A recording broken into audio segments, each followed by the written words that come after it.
Well, hello and welcome to Jimodism Autoloaders channel. This is my Cram and Cram turret tutorial. After making my ultimate ship tutorial, some people asked for more tutorials.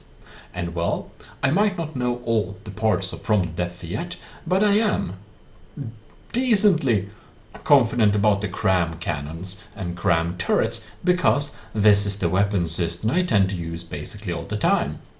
And please say hi to my beautiful little weapons platform. This platform has detection systems, AI, ammunition and all that good stuff. Anyways, let us begin.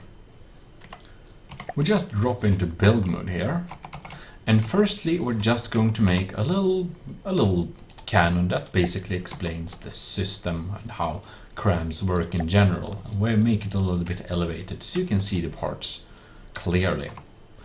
Down here you of course have resources here. Here we have ammunition. I have my ammunition under this ship, as you can see a little bit, or this platform as you can see. So I won't bother with ammo, but it takes ammo, so you need ammo somewhere on your ship to be able to fire stuff. Then we have Cram Cannons. Now Cram Cannons is the little tab we'll basically use. So firstly we need something called the firing piece. Click G, as in Gunnar, in the direction you want the cannon to go, and it will automatically face this direction. Here we have the firing piece. This is of course the main piece of equipment that will fire your gun. Pretty straightforward. To even be able to fire, you'll need to have ammo boxes. These ammo boxes are not the same as the ammo boxes on your ship. These ammo boxes has to be connected to your gun, and they store the ammo that should be loaded into the guns and fired away. So these ammo boxes get ammo from the ship or structure's ammo. Then we of course have this very nice piece we want to use a lot. This is the 6-way connector. This makes us be able to connect up basically anything to these little connectors. So you probably want a lot of 6-way connectors because this is the connection mainframe of the cannon, a little bit like the AI connectors. Then we have barrels. We have a different type of barrels here. We have barrel, recoil suppression barrel, flash suppression barrel, motor driven barrel, elevation barrel and bomb chute. We also have heavy barrels. Note that you might be tempted. You can see that the heavy barrels is kind of expensive, but not very expensive, so you might want to be very tempted to use the heavy barrels. But you should know that having just one of the heavy barrels will make your cannon aim a lot slower. So usually I just not use heavy barrels. If not, the cannon can move around in another way, like with spin blocks and turret blocks, stuff like that. For this cannon, this is a completely mounted cannon, and it will only rely on its own movements. The movement of the cannon itself is done by what is called a motor-driven barrel. This barrel can basically aim around. It's like it's on a little ball socket.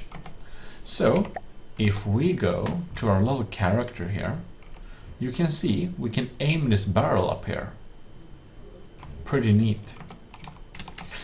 And that's what you have motor-driven barrels for.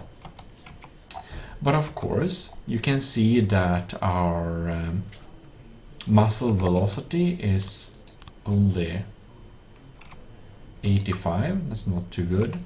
So we want some normal barrels to go with it too, so we can have a nice balance of accuracy. You can see some stats if you hover over the barrels. So you can see that a normal barrel improves the accuracy, additional accuracy modifier. So it basically improves it by 5% per piece there. The motor barrel, on the other hand, decreases the accuracy of 2%. So that's why you want a good mix. In any case, we also have something called an elevation barrel. And oh, by the way, if you click Shift and click, you can replace the block you're hovering over. The elevation barrel, you don't need a lot of these, you just need one of these and motor barrels. If you have that, you can instead not move it around very much in the sides, but you can move it a lot more higher than you could. So you basically sacrifice some side movements to make it be upwards and downward movements. So yes, the Cram Cannons is a little bit weird. They kind of have an invisible ball socket at their joining point with the firing piece, but well, that's just how they work. We also have something called elevation barrel. We also have something called flash suppression barrel. And well, the flash suppression barrel does remove the recoil a little bit, and most importantly cancels muzzle flash and sound. But I don't particularly like that, because I like my flash and sounds, and I don't do stealth builds, so you don't want this if you're not making stealth builds. If however you have a heavy recoil on your Cram Cannon, which you're likely to have, you might want a recoil suppression barrel, or several of them, depending on how many you need. You'll notice when you build ships with large caliber guns that they might actually flip your ship. And if this is the case, add recoil suppression barrels. They also increase the accuracy a little bit. But if you don't need them, you shouldn't have them, because they do slow down the shell a little bit.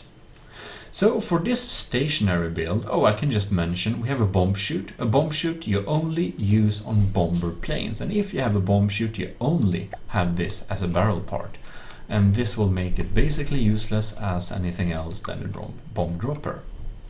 In any case, as a stationary gun like this on a very fixed base, we want something like half of these and half of the other ones. However, you can see the stats here. We still have a 45-degree movement in any direction. We have that with our beautiful motor barrels. We have 3 of them now. And if we have one of these, we can basically add until we start seeing movement problems. You can see here it turned down to 22, which is not really acceptable for this. So I removed the last piece of this barrel, and we now have a pretty good setup for a stationary gun, the barrel here. Now, that's like the basic shape of the gun will make. Of course, it will be a lot fatter when we add the gauge increasers. The gauge increase makes the gauge of the gun a lot thicker, and this is of course something you want to have. Now a little tip here. You can see, if you look at the gauge increasers, or gauge I should say, when you add gauge increasers, they'll make it thicker like this. And also, if you look at the stats of them, you'll see they have the same protective stats. You can see health 350, armor 15, weight 10. You can see it's armor 15, weight 40.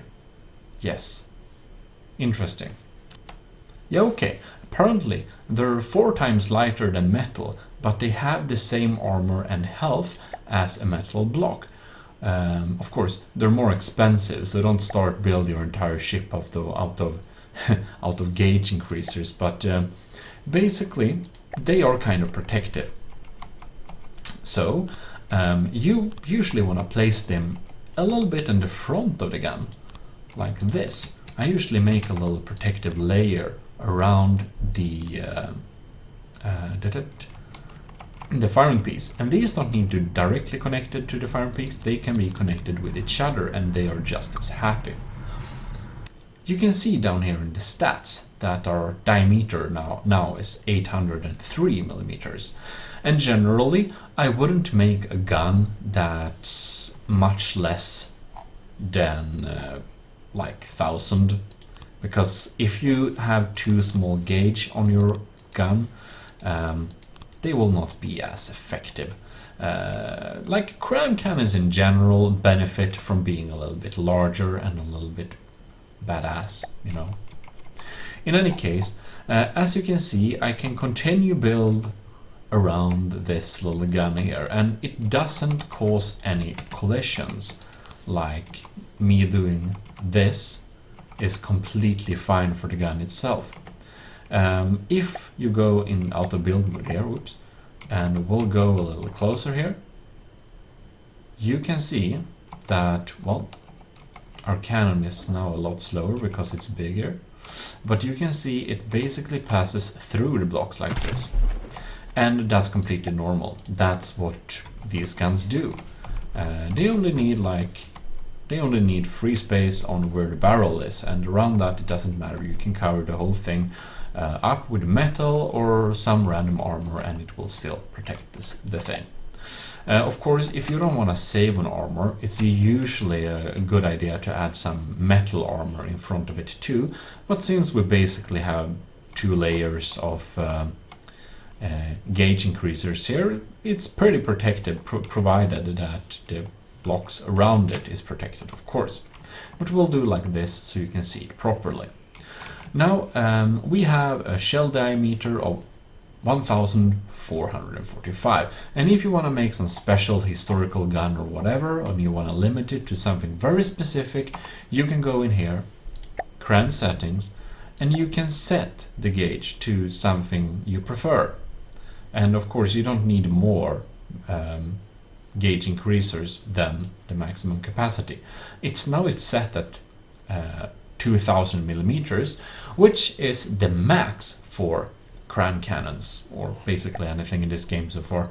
But yeah, there you have it.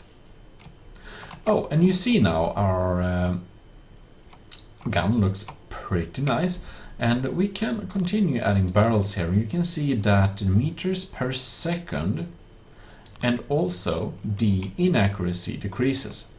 But now this gun is again, it needs to move around, so I'll just decrease it down so that it has full movement.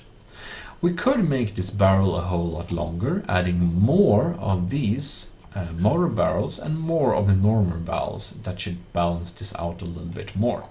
But for now I want a kind of short gun, because remember that your gun's barrel will get shot off. Oh, and to demonstrate, you saw how slow the barrel was before. Let's add 2 heavy barrels in the end. Now it's of course also slower, but it's a little bit more sluggish. Remove that, and you see it's still slow, but not that slow. So that's what heavy barrel does for you. Add them only if you need them, because you'll need to make it move around another way. And if your cannon can't even move around fast enough to hit a target, well, that's not very good. And also, if you're asking, if you have this on a turret, do you need any motor barrels on it? Like, yes and no. You should, because it increases accuracy a lot, because it can aim precisely where it wants, but you don't need as many.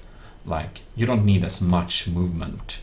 Now it has 45 degrees in azimuth and 45 in elevation, and you can of course set this to something much like 15 is fine if it can move around by its own.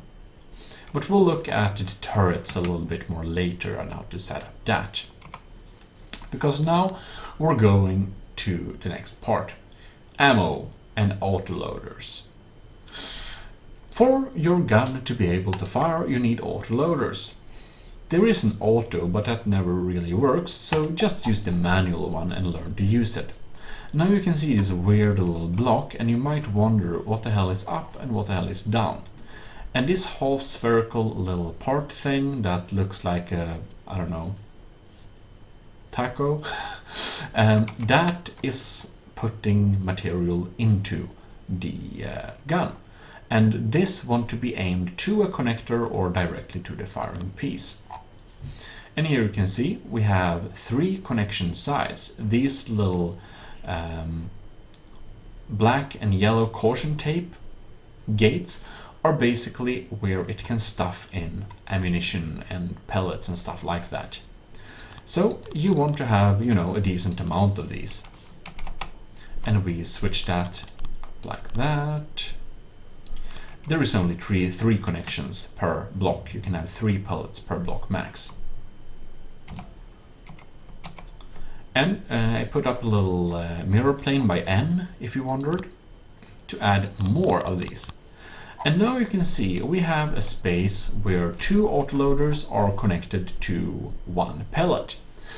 It is namely so that they care about how many pellets each of these are connected to. So it's just saving you money, or resources rather, to have 2 autoloaders being connected to the same pellet thing, or same ammo thing. It's just a smart way to set them up. You don't lose anything. So it's better to have, you know, as few pellets as possible and connect them to as many autoloaders as possible. Because here you see on pellets we have frag pellets, fragmentation.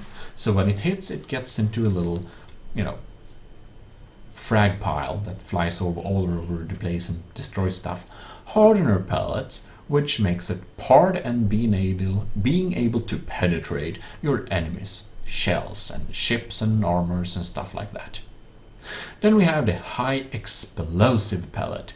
These high explosive pellets, they explode and make big booms, which is very nice. Then we have the EMP pellets, which creates a little surge of electromagnetic pulse that destroys the AI and shields apparently, and electronical equipment, as well as weapon controllers and stuff like that. And I'd say like EMP pellets are useful in special occasions, but usually most people go for high explosive or armor piercing high explosive. Frag is also totally fine, but armor piercing high explosive is never wrong. Alright, oh yes, and because you want to save a little on having a lot of pellets, is because they're not very expensive anymore. If you played the game before, you might notice that the high explosive was a lot more expensive. Now it's the same price as anything else. However, HE pellets and frag pellets kind of blow up a little bit when you shoot at them, and that might make your gun very sad. So you want to have them decently protected at least. Oh well, as you figured out probably, the autoloaders load things. And it's completely possible to have pellets connected directly to a Cram connector. But the bonus for having them connected into an autoloader instead is so great that you should only have pellets attached to autoloaders and not have them connected to simple 6-way connectors. Don't do that. Just connect them to autoloaders and you'll be much happier in the long run. Now, autoloaders are good at loading fast. So if you put ammo, like ammo boxes, to autoloaders, it will increase the loading speed of the gun. Here you can see the current loading time and the info bar down there. And you can also see the max, like the best loading time you can have. And you might be tempted to make it super fast loading. Now, here's the little thing. Cram shells, they are like buckets. Yep, they're exactly like buckets. And these autoloaders, they throw things in the bucket. The autoloaders like to throw frag pellets, hardener pellets, EMP pellets, high explosive pellets into the bucket. And if you have too many ammo boxes, making the reload speed really quick, the autoloaders will unfortunately not have time to throw enough pellets into the buckets. And the buckets, that is the cram shells, will be kind of weak when they fly by. This is also why you can go into the settings here. You can go to cram settings and you can set minimum pack time. Yes. What the autoloader is doing when it's throwing pellets into the bucket is packing the shells with pellets. And if it can't pack enough pellets, the shell will be kind of weak. So, Cram Cannons is not the gun you want fast. No, you of course might want it decently fast, but definitely not too fast. Oh, and I just saw this little setting here. When you go into this setting by clicking Q, by the way, you can see here, require accuracy before fire. You might want to set this to a little bit lower, and hopefully it will hit the enemy more often. Yep. And in here, cram settings, we have a little preferred pattern for how to fire. And we have only low. It means that the arc will be low, like you would shoot a rifle. Prefer low, it will usually fire that. Prefer high, on only high, will basically be like you're trying to lob a mortar shell. That will try to do a mortar shell lob. If this gun shoots a high shell, now prefer low, prefer high, and only high, all of them can fire a high arcing shot. If they fire a high arcing shot, the shell will kind of a little bit seek towards the target, improving the accuracy. But of course it's a much higher arc, so it's basically just a balancing setting to make only low, like low arcing shells and high arcing shells both hit kind of often, so that, you know, otherwise everyone would just have low arcing shots. But you can do both. Of course, this cannon has a limited movement of 45 degrees in all angles, so it should be prefer low or only low. Prefer low basically lets it fire a high arcing shot if it have to, and that might be good if a ship is in the way or something. So we'll select these little high explosive pellets where they're least likely to be hit, which I think is the underside of the gun here. And then I want to have hardener pellets. Hardener pellets don't cause a boom, so we'll just place them, you know, in the front here. Oh, and it might also be a good idea to space out the high explosive pellets with hardener pellets between them, so they won't cause a chain reaction. Alright, now we have a little basic setup. We have spread out some hardener pellets and high explosive pellets, and we also have one ammo box. And this is because I want to show you some stats, so you'll know how to set up your cram cannon correctly. We'll get into our little character, and let's fire a beautiful shot. Here it flies. Fantastic. And you can see the velocity and stuff like that. Now we look at the cannon. Here we have a lot of stats. It's been amount of seconds since reloading. Then we have you can see ammunition in one box, so you can see how many ammunitions is in the boxes we have on the entire cannon. And you can also see down below how much ammo one shot requires. And of course you want it to have enough internal ammunition to be able to even, you know, fire constantly, so that the ammunition is resupplied fast enough so it doesn't, you know, so it basically have a new ammo ready when it wants to fire the next shot when it's reloaded. Then you can also see the density after amount of seconds. You can see this kinetic explosive radius basically ticking upwards, how many seconds it basically takes. And then we also have, you can see the density level picking up here, and it will slowly go to 100 when it's full of packed pellets and stuff like that. So it basically takes amount of seconds for these explosive pellets and hardener pellets to fill the bucket, so to say.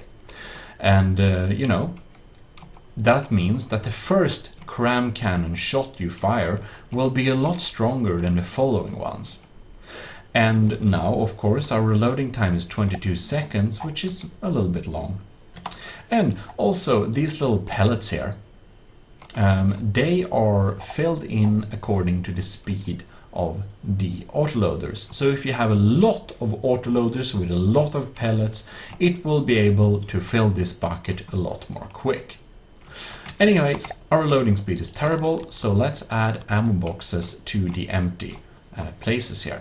And I connect these up to the autoloaders with only one connection free, just because I want some ammo backing it, but I don't want to use too much of the nice spaces where we can have pellets instead.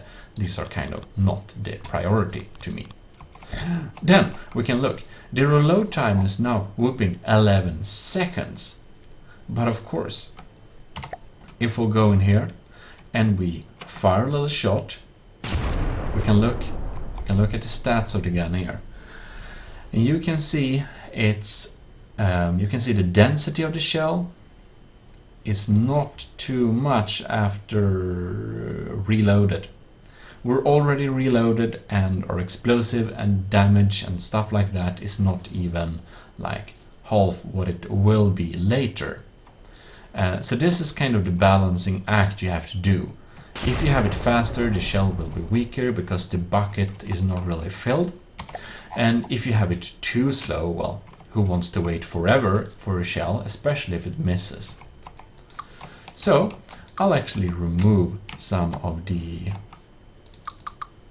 ammo here and just keep the ammo in the back, which because ammo is a little bit vulnerable, but not as vulnerable as the high explosive pellets, of course.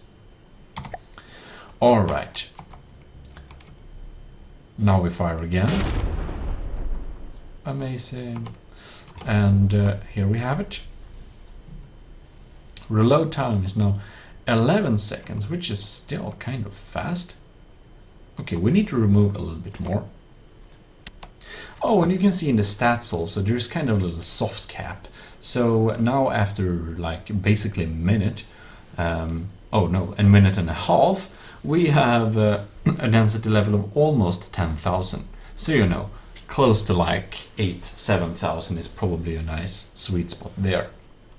So I've hotted up the cannon, I've added pellets to the connectors that were free, and ammo so that we at least have 16,000 ammo in all the boxes, which should be more than enough to be able to provide the gun with ammunition loaded and nice.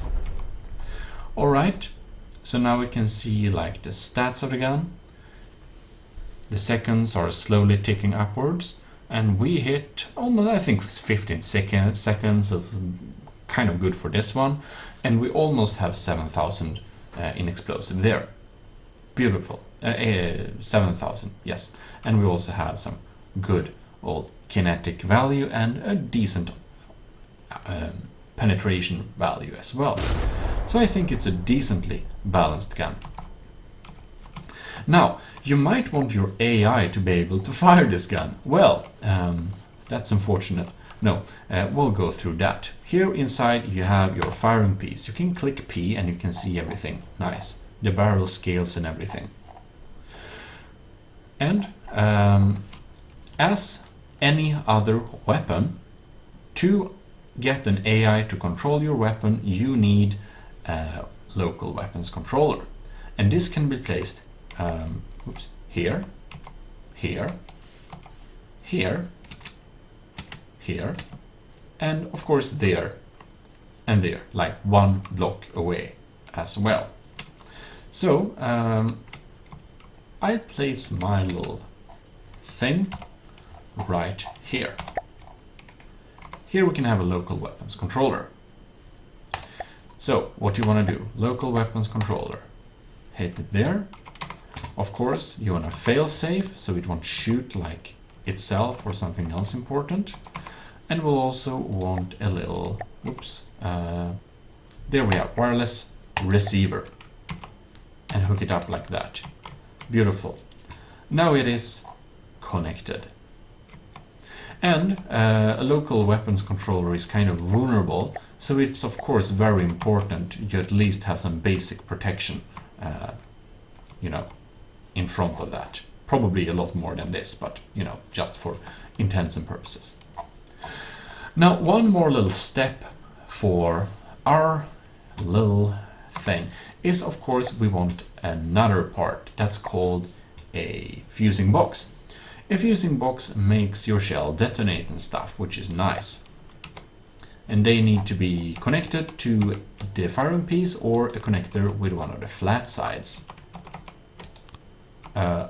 Yes, only one of the flat sides. Like that. If you go into this one, we have a low altitude fuse, a time from launch, inertial explosion, which basically, yeah, it says explodes on angle change, penetration depth, which is very nice for armor-piercing high explosive, and time from first impact. And you might think, oh yes, that sounds very nice, except the total volume of the fuse has, you know, it basically tends 10% of the shell now, which is very sad. So usually you only want to select one of these. And we'll make a penetration depth. It will detonate when it has reached a 2-meter penetration of the ship it hits. So a fusing box is kind of important.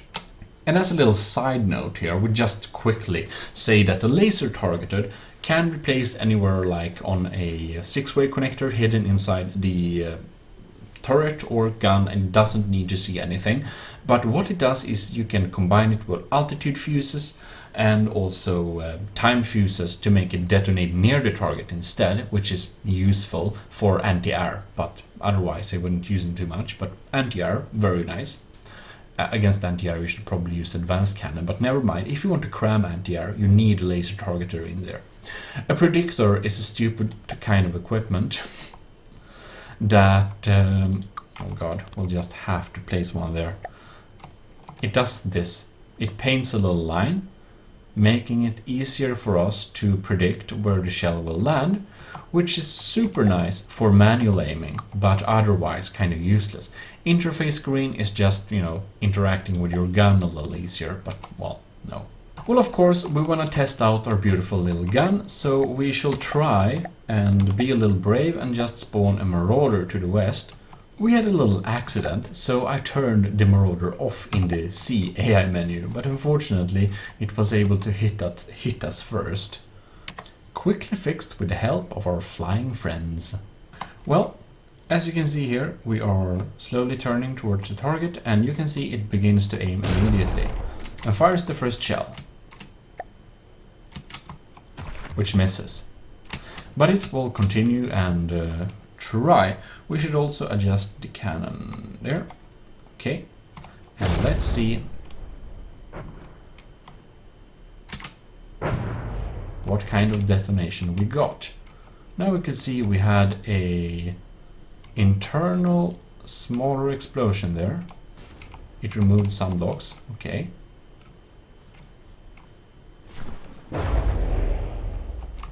It seems to be working fine. Of course, this is a kind of soft target, but it does explode after 2 meters. For soft targets like this, we could probably set it a little bit higher. I want to show you what happens if it instead would fire frag explosive shells. So let me just change it. With a crazy frag explosive thing, we'll go on an inertial change on angle detonation instead. Let's follow our beautiful shot and see what happens. Here we can see a lot of frags and a lot of explosives. Now the good thing against like soft targets like this is that this type of shell deals a lot of damage when it gets the nice hits. But, you know, all shells have their advantages and disadvantages, and armor-piercing high explosive is usually better against, you know, metal stuff. Anyhow, this is basically the overview of Cram Cannons, the stationary ones.